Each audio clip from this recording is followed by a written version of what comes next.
Hello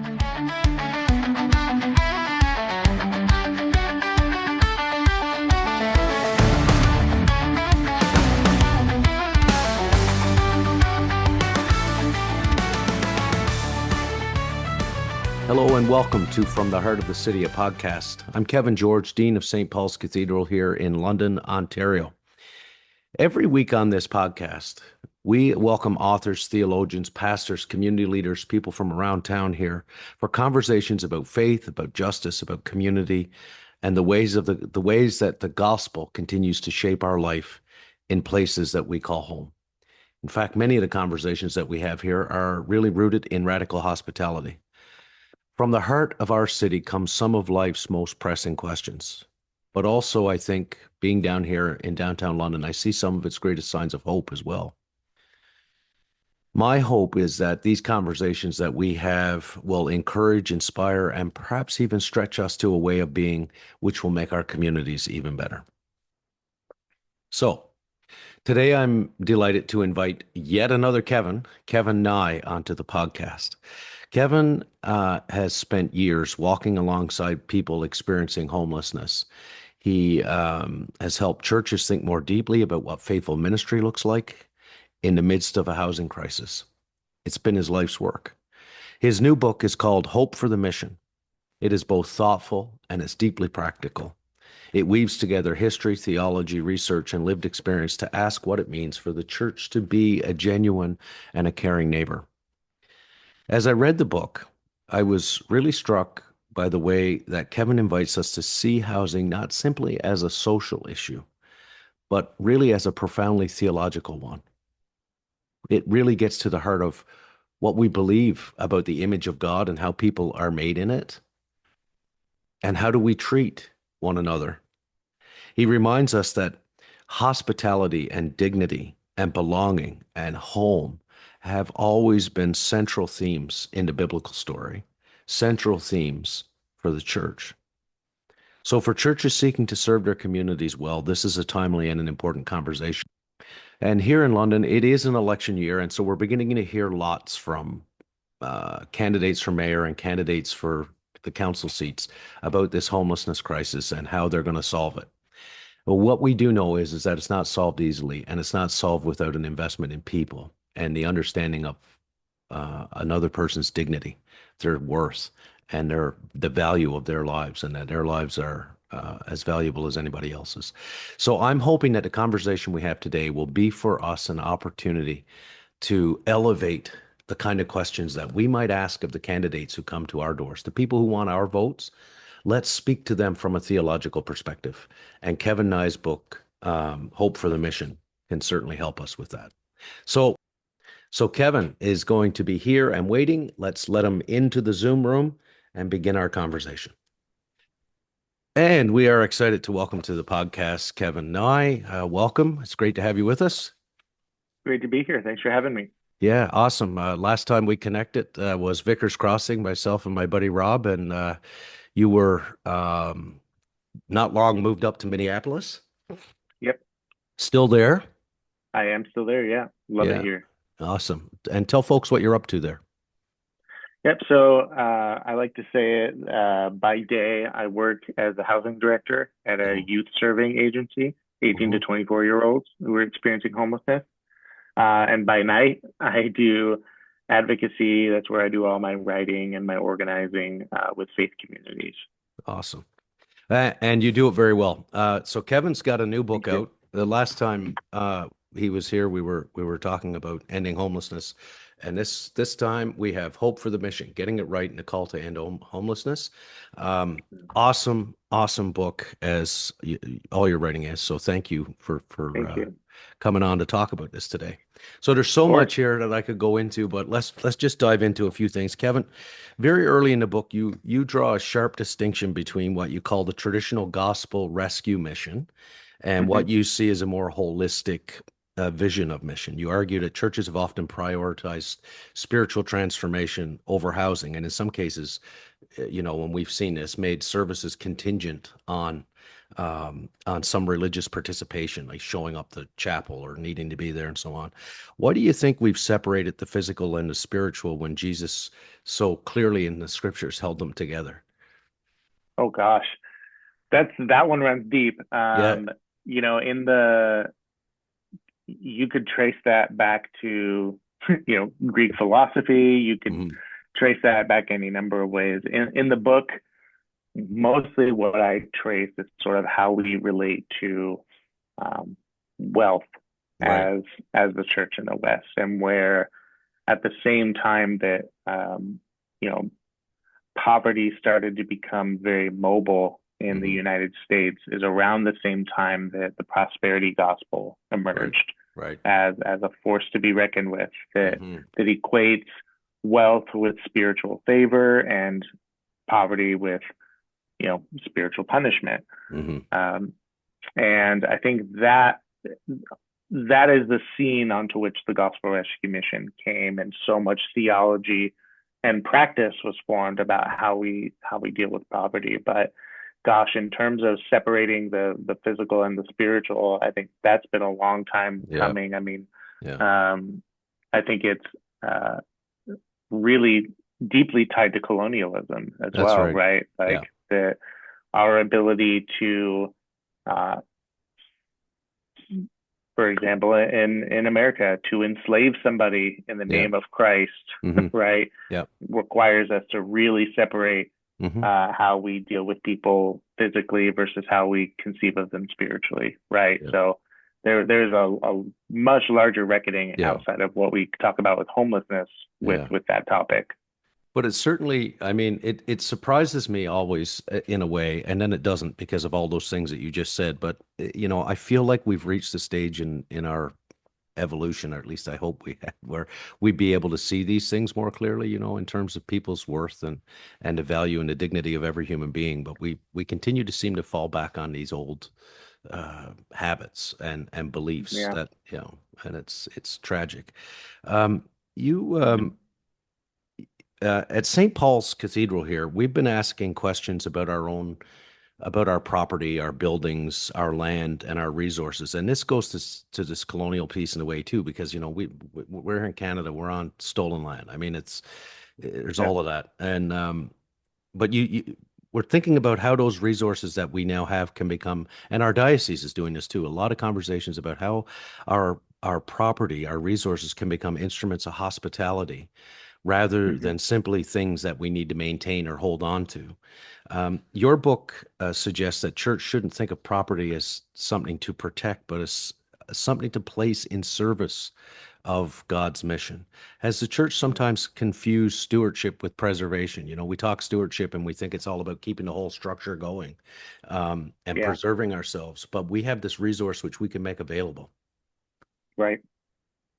Yeah, I think it's a question that the church has to wrestle with in the West right now, right? Like membership is declining. Hmm. Um, we don't know what the future holds, and I think so many churches are holding out for some return to the way things were, right? When Christendom was at its highest, and I think that's just a misunderstanding of how God works and how the Spirit moves, right? Yeah. I think God is always doing a new thing, and when we recognize, church membership is declining, um, if we believe that God is still at work, our job is to recognize where God is at work, not to try to reclaim some past glory, right? Hmm. And Hmm. so the way that a lot of churches are doing that is to recognize that, you know, owning all of this land um, doesn't feel relevant in the current moment. Land is sitting empty, churches are closing, churches are merging,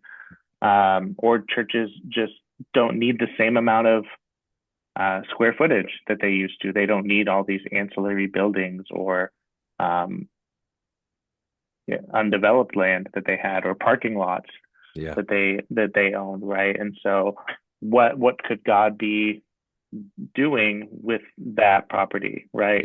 Yeah. What would God have us do with that property? And property obviously is a huge barrier to building affordable housing and deeply affordable housing. And so there's such a great missional opportunity that, again, a lot of churches are leaning into. There's this Yeah. movement here in the U.S. I don't know if it's caught Hmm. on It's in happening here Canada. too. Yeah. Yeah. Um, here it's called the Yigby movement, Mm. which is sort of a play on NIMBY, which is NIMBY. not in my backyard. Yigby is yes in God's God's backyard, backyard. Yeah, I right? like that. Yeah. And a couple bills have actually been passed in a couple states that make it easier. So California has passed this, Florida has passed this.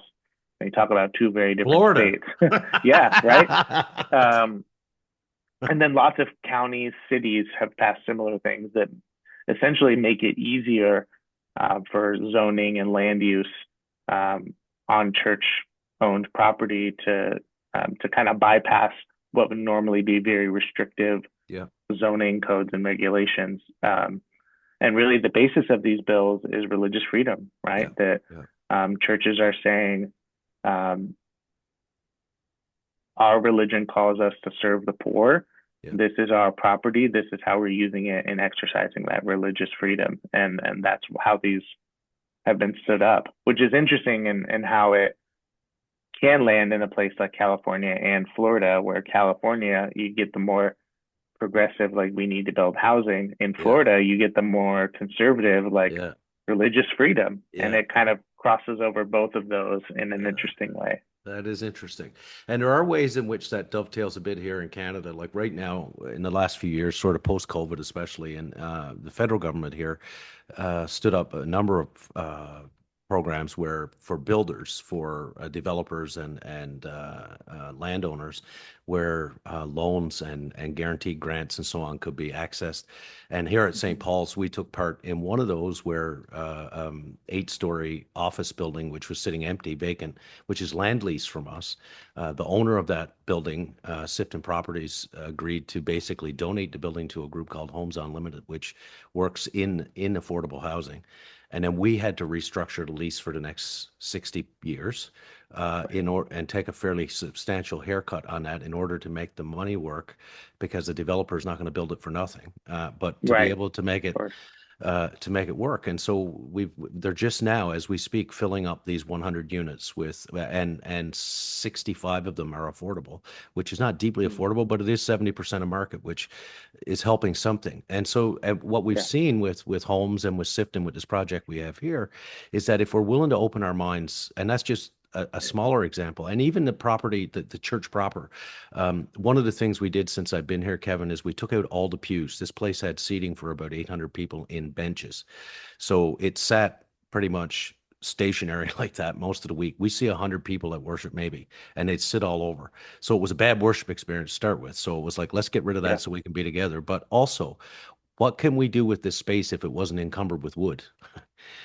And how could we lean into God's mission if we had to open space? And that's allowed us to do some really creative things in the arts, but it also allowed us on our coldest nights of the year. In February this year, we had a really cold snap, and we on a 8 hour notice opened our doors and we put 60 people on the floors in sleeping bags. And in a very space where we celebrate Holy Communion, we fed people, and so it was an act of Yeah. communion in a different way. So Mm. that's what I really love about this book, is it really calls us to think about the ways in which we could steward the space that we have in better ways. Um, the other piece of this that you come out with is about, like, I mean, and this is a big topic here. This is an election year here for us in the municipality. So it's sort of crazy season. Now we're hearing, we've got the candidate that wants to put everybody in jail.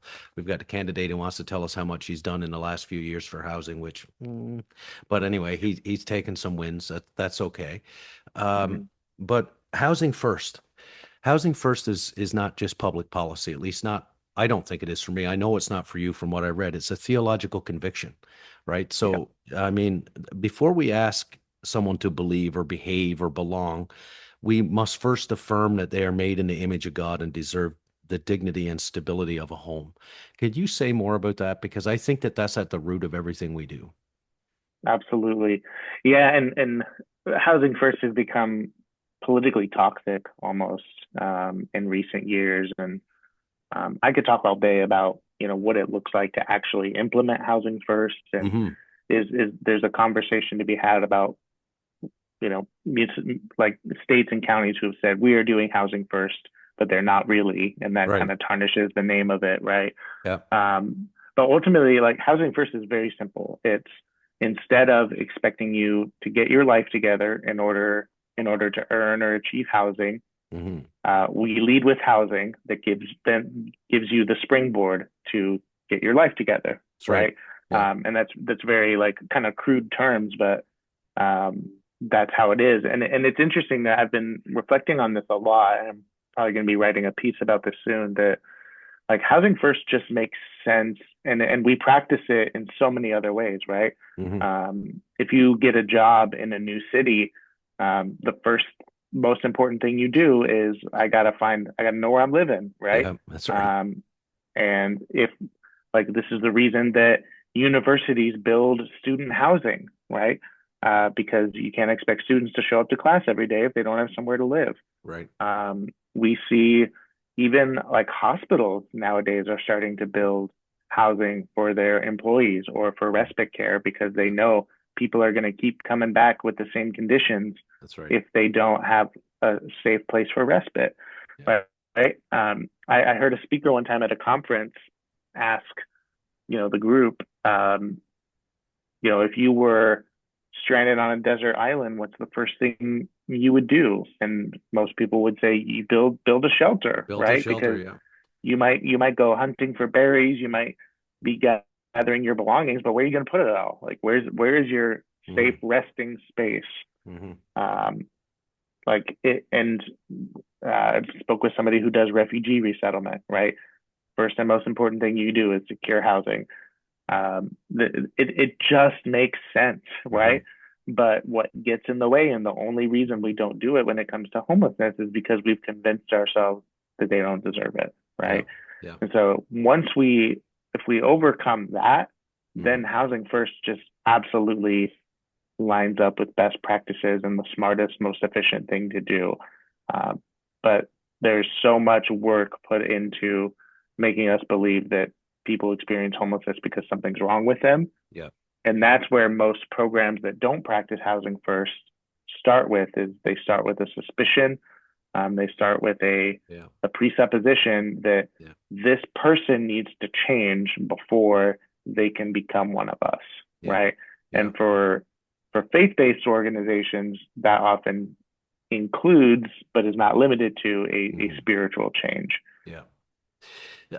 Look, I couldn't help as you were talking about, I had to think about a couple of things that are going on here in London, Ontario. You were with us a few years back and did I think Lent or Advent, one of them around homelessness, with a Advent. Advent, yeah, a group of Anglicans here in the city, and things have sort of evolved since then here, or some might say they've devolved. I don't know, but there's Yeah. two contrasting visions, right? So London Cares is an organization here in London that does an incredible amount of work, and they believe strongly in housing first. They were able to, through some government funding and private donors, open something called the House of Hope. And the House of Hope was currently it's just down the street from us. There are 48 people living in there who are high acuity, right? So they've got Mhm. all kinds of big issues. They were largely the folks who you'd find at emergency rooms in the middle of the night. There was a lot going on. Yep. So they've been housed and they get complete wraparound services where they are. And LHSC, the health authority, was coming out providing health care for them in their homes, freeing up the emergency room, et cetera, et cetera. Um, in the meantime, the city was trying to mobilize a response, and they opened up in the winter as a winter response, which is supposed to carry over into the summer, I do believe. Sort of I don't know how else to describe it except a camp, uh, Hmm. where they've built these little modular homes, and they put Yep. them at the south of the city on the opposite side of the highway. I mean, it's about 25 kilometers from downtown. It's Mm. they run a bus in twice or three times a day for anybody who wants to come in. And then instead of hiring one of our local service groups that have done this work, they hired a security company out of Toronto. And so you go out there, it's a fenced in area with a security company providing this stuff. It's just so it lacks any dignity whatsoever. So I just Yeah. see these two things as I listen to you talk about housing first and what it really looks like, because they'll make it sound like what they're doing out there is they're housing people, but all they've done is bust them out of sight. I think it's Yeah. tragic. If it looks like a prison and smells like a prison, it might just be a prison. Yeah. It might I, be. I yeah, gosh, there's so many conversations. I could talk about that for an hour, but there and it's very frustrating because there is a dignified way to do what you just described, right? Yes. To do a sanctioned encampment or like a temporary shelter using modular Hmm. spaces, right? Yep. And I talk about this in the book with the Yep. tiny home movement, right? That's Like that's right. there's this push to do a tiny home movement, and I've seen, and the problem is everyone means something different, Yes. and truly the devil is in the details, right? Yep. That Yep. if you put a tiny home development on a church property that's in, you know, in the same neighborhood where people live and want to be and have social and Yep. resourced lives, right? And you make the homes dignified, have Hmm. running water, electricity, then that's a beautiful response to homelessness. Yes. If you build the equivalent of tough sheds uh, in the middle of nowhere, out of Yep. sight, out of mind, In a fence farm it, in a farm field, literally. yeah, fence it like it's an internment camp and staff it with armed security. That's not the same thing, and that is not dignified. It is truly it's a way of it's a carceral response to homelessness without even having to charge people, That's right. right? The only thing I'll Yeah. give for only credit I'll give here in Canada is they're not armed. But Oh, sure. but But obviously, but they're like you said, they're a security company. They're not that's trained to right. do social services. They're not trauma informed. No, They're not case managers. no. They Hmm. exist to regulate the Hmm. space, not to move people from that space into a more dignified one. Yeah. Um, let's talk about sin for a bit because that's what we do. Might as well. Yeah. You you do quite a bit in this book about challenging us to rethink what we mean when we say that, when we use that word sin, because we've Yeah. often assumed homelessness, or the church has traditionally done that anyway. And you did there's the first couple chapters in this book, folks, which really gives you a good history on how sort of mission, rescue mission sort of thing evolved. But we see sin as personal failure, as a Mhm. personal loss. But you argue that the evidence of collective failure is really something we need to turn our attention to, our failure to love our neighbor as Christ commanded. And so how has recovering that biblical understanding of sin changed the way you read the Gospels and the Mm. and the nightly news? Was it as you say you Yeah. should have the Bible in one hand and the newspaper when they used to have those in the other. But what, because it does reframe how we approach those things. The boldest sentence for me in the book perhaps is the sin of homelessness is not individual laziness, promiscuity, or drunkenness, but individual and collective greed, inhospitality, and indifference. And I just thought that really strikes at the root of it. And so I'm sure it changes. If you take that theology on, it changes how you view things. Yeah, it certainly does. And my journey was interesting in that sort of my theology changed prior to working in homelessness, and Hmm. I think that more collective understanding of sin, well, and it's collective and individual, right? I don't mean to say that Sure. Yeah, there's yeah. no individual aspect, right? But that sort of changed as I read like Walter Wink and Hmm. folks who talk about powers and principalities. Hmm. Was really helpful for reshaping my theology of sin. But then when I came to homeless services, then you start to recognize that in the Hmm. work, right? And then that Hmm. again begins to change your theology. And so I think ultimately the statement I make in the book is speaking against this more gospel rescue mission idea that Hmm. the reason that people experience homelessness is because of their own personal failures. Um, and actually, it's to say the reason people experience homelessness is because of our collective and individual failures, right? Hmm. That we have built systems that are working the way that they are, and it's wrong, and Yeah. we have an obligation to fix that because what happens is our systems perpetuate harm, and it isn't even reliant on me as an individual No. to participate at all. It doesn't need my participation to cause the harm other than to look away, Right. right? And to not notice. And that is where my personal Hmm. responsibility is to pay attention, to notice, and to be willing to do something about it when I do Yeah. notice. Yeah. And so a lot of my first book is calling folks to notice, right? Right. And then the second book is to then see how those systematize and how the church can either perpetuate it or work against it. Challenge it. Yeah. And I mean, I think the old prayer book in the Anglican Church used to say, in the confession, in those things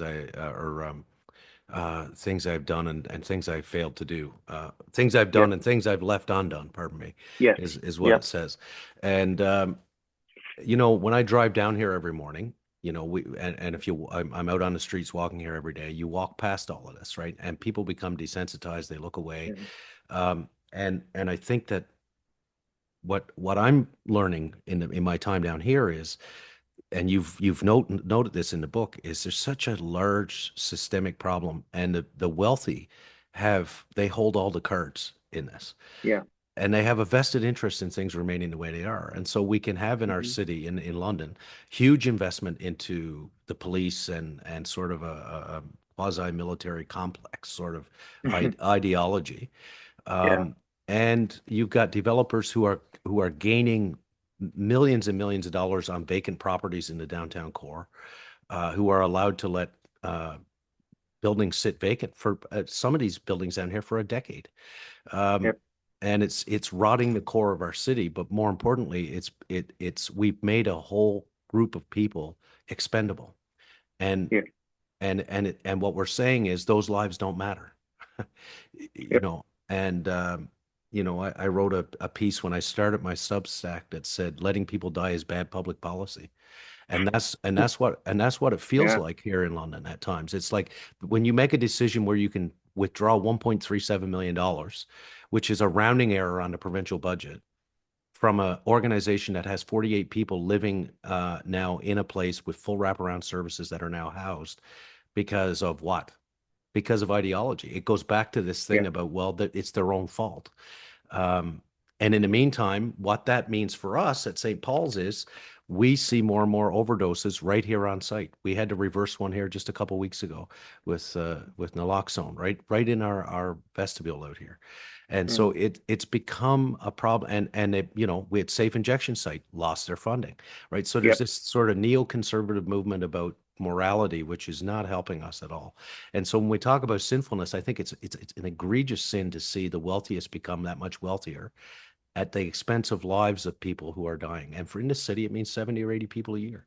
Um, of a city of 400,000 people. And if we had a bus crash with that many, we'd be outraged. It's troubling. Anyway, Yeah. I give up my Well, rant. well, it's interesting what you said in terms of the letting people die is bad public policy. That seems so obvious, but it's only obvious if you consider the people who died as part of the public, right? Right. I talk about this a lot Yeah. when encampments get swept Hmm. because under the guise of public health. Hmm. Like, Safe well, and who? safety too, Yeah, Kevin. You have like to be safe. who's the public? Because Hmm. like which public are you talking about? And Hmm. and it's ultimately most mayors don't see unhoused people as part of their constituency, as part of their public who they have an obligation to keep safe, right? Hmm. It's always those who are the business owners, the housed folks. Like we are protecting them from Hmm. the the unhoused folks when we know that performing sweeps makes unhoused folks less safe. It Hmm. forces them into less safe, less public spaces. It contributes to the spread of disease, Hmm. right? Because the more that Yeah. you have lack of access to running water, Hmm. hygiene, you have your stuff thrown away, the more likely you are to get an infection, to spread Yeah. disease. Um, we know that is Yeah. clear. So Yeah. it is actually creating a public health crisis to do sweeps, but we just don't consider them as part of the public and public health. Right. Which to me is what makes it so sinful. Like I just, Yes. like I can't help but when I hear them talk about citizens, I just want to, well, who are you talking about? Yeah. The folks in the tents down at the Thames River down here are your citizens. Mhm. And when I interviewed for this position here as Dean of St. Paul's, one of the conversations I had with the selection committee was they said, "Well, are you going to go to the neighborhood and evangelize and so on?" And they had in mind the big high rises that have gone up. And I said, "Well, for sure, but I'm also going to go to our neighbors living in tents." And I'm in a church that didn't, had a hard time trying to think about how to respond to the homelessness crisis here. So Mhm. the way they were handling it was to lock the doors. Um, and so I said, that's not that well, that can't happen anymore. We need our doors open. And so they are now. And we have people here. Obviously, we're not crazy. We keep, we have to make sure people are safe and there are, Yeah. but we don't lock the doors anymore. People can walk into this place in the daytime and say hello and get cool or get hot or get warmed if it's cold outside and that sort of stuff. So, and we're not perfect. We're just feebly moving along step by step. And I think you have a piece in the book about this too, about starting somewhere, right? Yeah, So absolutely. you write, while many churches hope for revival, you write, I'm convinced that this is the revival. And I really like that Mhm. because I feel like that's the work I'm called to now in this place is I believe we're in a time of revival. And so can you say something about if a congregation wanted to begin tomorrow to join that revival, what's the first practical step? Not $1 million development, not rehousing or redeveloping a property tomorrow, but that first faithful step, Kevin. Yeah. Well, I think it begins with proximity, right? Mhm. And what I mean by that is you you need to get close to people who are experiencing homelessness in your Mhm. area, right? Yeah. And so if you're a church, then there's an encampment down the street, like go Yes, talk that's to right. people. Yep. If it isn't that clear, maybe your church is in the suburbs. Um, find what's a organization we can plug into and send a team to, volunteer, and make sure You that it's an opportunity to actually meet and sit and talk with people rather than just be behind the scenes. just to interrupt you for a second. If you're in a church in the suburbs, I guarantee you that there's a church you can partner with in the city, in the Yes, downtown core, right? absolutely. Yeah. Yep. um, and I think that starts to unlock the possibilities, right? Most churches that have started something that ended up being meaningful did it based on a need that they identified by being in communion with the folks who have the need, right? Hmm. And learning and listening. Um, I think it's important to, assess your community, see where there are gaps. I was just on the phone recently with an organization that they serve meals almost every night a week, but Yep. there's two meals that they don't have to serve because a local church Mm. does the meal once a week or does it every other Sunday. And Right. so all of these groups have worked together to make sure that every single night there is somewhere that folks can go and get a Hmm. meal. Yeah. And they're not overlapping and they're not double dipping, right? And causing folks to choose one or the other, because they just work together in that way. Um, but it all starts with knowing the needs, and who knows the needs better than the folks who have them. Well, absolutely. And that's the other thing is bringing people in who have the lived experience, like and Yes. hearing what they have to say. Just as I was listening to you, I was reminded this winter we had a really cold winter here in London, and uh, one of those evenings we opened our doors here. And sorry, let me back up for a second. That first small step for us here, I think, was the unlocking of the door. Yeah. Right? Like it was like it doesn't seem like much, but it was something about there's a shift in mentality when you say, okay, well, I'm not going to be fearful. I'm going to open the door. And that was the beginning. And so there's been more and more conversations. So when we hit that cold snap in the winter and we opened up the space all night, and I stayed here all night, others stayed all night, we did the thing. That spawned a conversation with the local group called Arcade and London Cares, groups that are providing this service on a daily basis. And that evolved then into going to the city and looking for funding to keep the space open um, every night until the cold was over. And we weren't able to do that because of the use of our space, but we sat down with other churches, other Anglican churches and partners in ministry, uh, and colleagues of mine, and we found that one of our Anglican churches, Holy Trinity St. Stephen's, had the space to do this 7 nights a week. And Oh, what each of our churches did is I took St. Paul's took 2 nights, another church took another night, another church as a team, and we all went to his place, to their place where it was space available because again smalling, declining congregation, etc.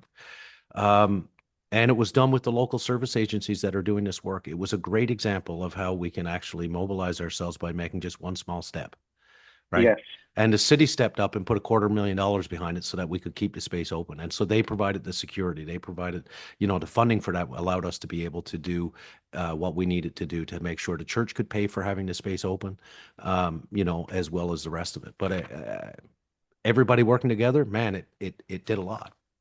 that's amazing, and such a good example of every church assessing what their capacity is and participating together, right? Like Hmm. your church may not be the one to build the skyrise, right, of Yeah. affordable apartments, but maybe your church can help fundraise for the one that is, can help when Yeah. it does get built, showing up once a Yeah. month with a meal, right? Yeah. Yeah. Or in your example, opening a shelter. You don't have to be the one to use the space. Maybe you don't have the space. Maybe your congregation isn't ready for that, Yeah. but maybe you're the one that picks a night that Yeah. You make. shows up and provides. There's a great example I saw when I was in Colorado not too long ago, where they have a kind of a rotating shelter model, and when the shelter is at this particular church, church volunteers either from that church or a different church come and play with the kids so that the Hmm. parents can meet with the case manager, Yeah. right? Yeah. And it's just something so small that like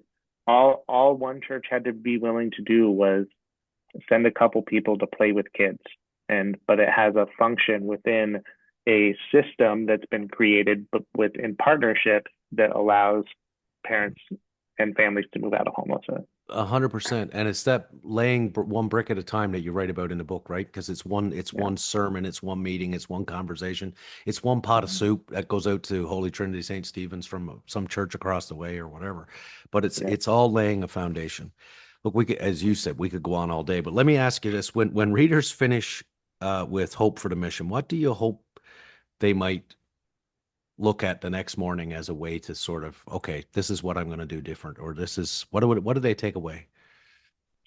I hope they're inspired, and that seems like such a like cliche type of word, but what Hmm. I mean is that one, I part of what I wanted to do with this book is show that obviously the dominant voice on homelessness from the Christian church is one that I don't agree with, right? It's the Hmm. gospel rescue mission. Yeah. But I wanted to tell the story that that is not the only story, right, to No. be told about how the church is responding to homelessness. There is another story where churches are stepping in and doing beautiful work that should be celebrated and emulated, right? Hmm.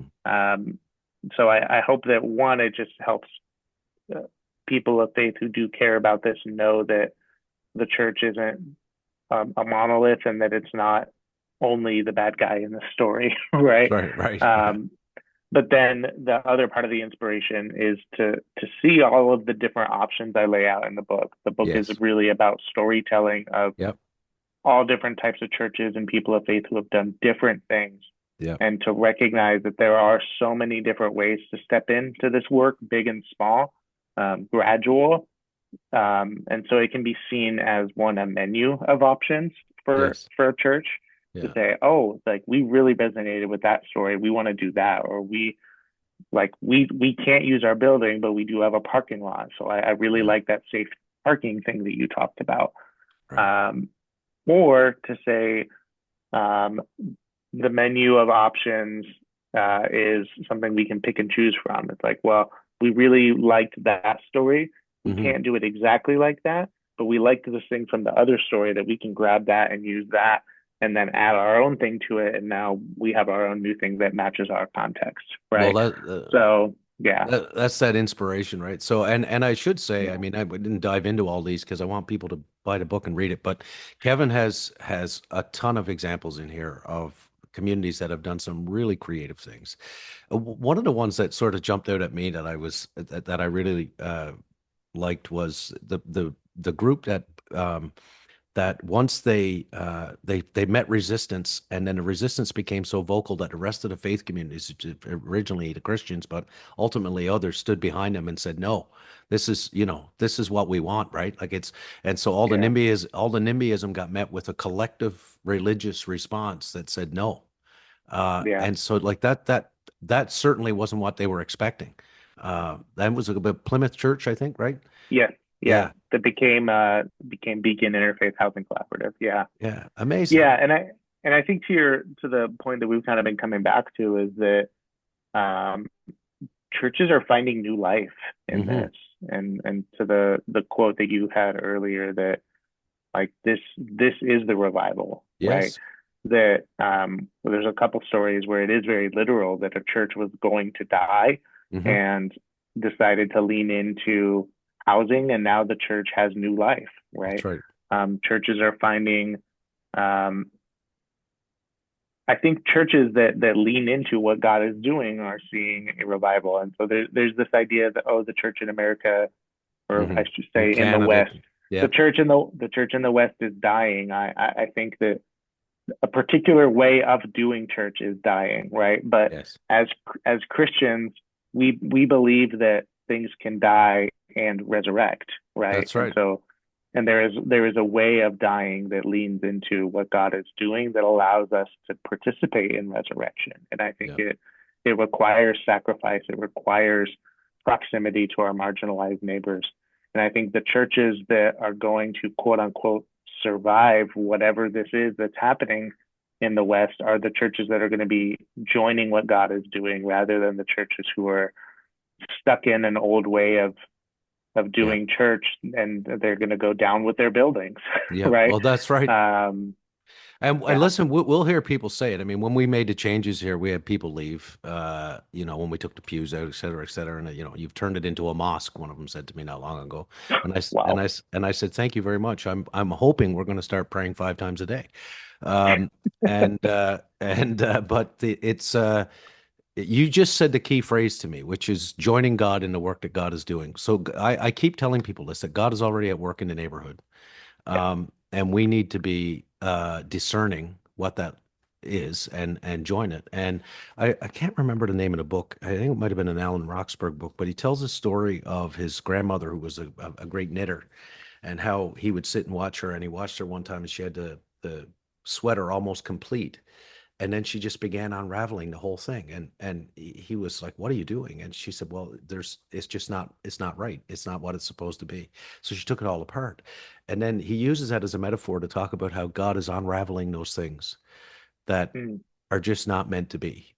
And yeah, we're busy trying to reknit something that is meant to be unraveled. And yeah, so, yeah, is something dying? Sure. But let's not get too excited about death, because last I checked, we were the people who were excited about resurrection. Uh, right, right. So how do we see new life in all of this? And I think that what you're giving us in this book, and in so many ways, Hope for the Mission, is that sense of a reminder that we are a resurrection people. Like that's who we are. And if we lean into that and lean into what God's calling us to, who knows what will happen to these communities? The future might be brighter than people think. It's just not going to look like the past. yes, you know, exactly, So anyway, lightning round. I like to do this. This is a new thing. I want yeah, to do with all our guests, right? So you get to pick. okay, Quick answer. First thing comes to mind. All okay, right. Lightning round for Kevin Nye. let's go. Sunrise or sunset? Ooh, sunset, Okay. Uh, Kindle, audiobook, or paper? all of the above. It's cheating, I know, It's but all I it. do, Well, it's a funny question to ask an author, because you want people to access your work however, right? yeah, well, and I do all of them. I Paper do as I do too. paper to read for pleasure, audio so I can read more books by listening to them in the car, Yeah. and Kindle when I'm doing research because you can highlight and Uh-huh. then come back to stuff and export the things Awesome. you highlighted so you don't have to type them. So here's I'm ruining the lightning round by giving you a Well, long answer. no, no, no. I like it. So, well, actually, I'm going to ask you another one now. Then that's not on here, but so clean page or notes in the margins? Um, I do notes in the margins, Oh, highlights, but if obviously only if you buy the book, not no no. margin, no notes in a library book. Your book is all marked up. Yeah, I So, love it. and so I love it. That's one a of my, sign of engagement. that's right. One of my friends calls Yeah. me the book vandal. Okay. Uh, ocean, prairies, or mountain? Mountain, Okay. Finish the sentence. I have changed my mind about. almost everything. That's a good answer. Hospitality begins with. Ooh, hospitality begins with humility. Very good. And the last one. What's one word that you hope people will remember about you? They're giving you your eulogy. They say, I'm only allowed to use one word about Kevin, and this is what it is. Kind. Ah, very good. Well, you've been very kind to us and very kind to be here and spend as much time as you have entertaining my silliness. And I appreciate you and what you're doing. Beyond getting you here over Zoom and having you on these podcasts, my real dream is to get you here in London and have you here at the Oh, I'd love cathedral. And to. yeah, so we need to work on that because I think you've got a lot to give, and a city like this needs to hear what you're doing. So Yeah, absolutely. Yeah, let's message about it. yeah. Okay, Kevin, you have a great one, and thanks so much. Of course. Well, that was a really great conversation with our friend Kevin. He is so engaged in the work that he's doing, and what he's doing is so badly needed for so many places. So I really do hope that we can get him here in London, in the heart of the city, sometime soon. I want to offer my thanks to Kevin Nye for joining us today and for writing Hope for the Mission. It's an incredible book, and I encourage you to go find it and read it. One of the things I appreciated most about the conversation we had today is that he and Kevin has a way of doing this. Continue brings us back to the heart of the discussion, and it's because it's easy to talk about homelessness in terms of statistics and policies and programs or ideas of housing first or non-housing first. But Kevin reminds us that ultimately we're talking about people, citizens, people of God, and we're talking about our neighbors. And our neighbors, whether they're unhoused or they are housed, all matter. People created in the image of God. And each has a story, and every one of those stories is worth hearing. And let me tell you, if you work in the downtown core and you take time to speak to folks who are experiencing homelessness, you will come to know just how profound some of those stories really are. So, for those of us in the church, I think it's an invitation. I think Kevin's inviting us to keep asking an important question. How is God calling us to love our neighbors in the communities in which we've been planted? And that may be different in your community than it is in mine, but we all, I think, are being called to think about that question. It's not a question that's going to have a single answer for sure, but it's a question worthy of every congregation and every Christian. So, Kevin, again, thank you for your work, for your witness, and for spending time with us. And thank you to all of you who have tuned in, who've listened, who've been sharing from the heart of the city on your own socials. I'd like to ask you to continue doing that. Thank you for spending time with us. Thank you for joining another episode of From the Heart of the City. And if you enjoyed today's conversation, I'd be grateful if you subscribe wherever you listen to your podcast. And if you'd like, and if you'd share, leave a review. And if you share this with someone who you think would find it meaningful, that will be greatly appreciated by us here at From the Heart of the City. You can also find From the Heart of the City on Substack, where you'll find articles, reflections, and updates about upcoming guests. Until next time, from the heart of the city, I'm Kevin George.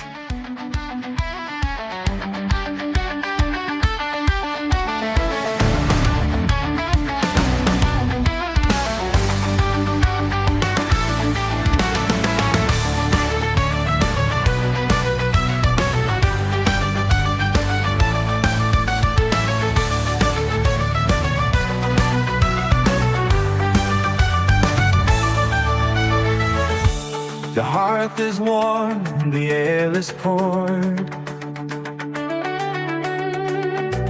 Whispers of ancient tales are roared.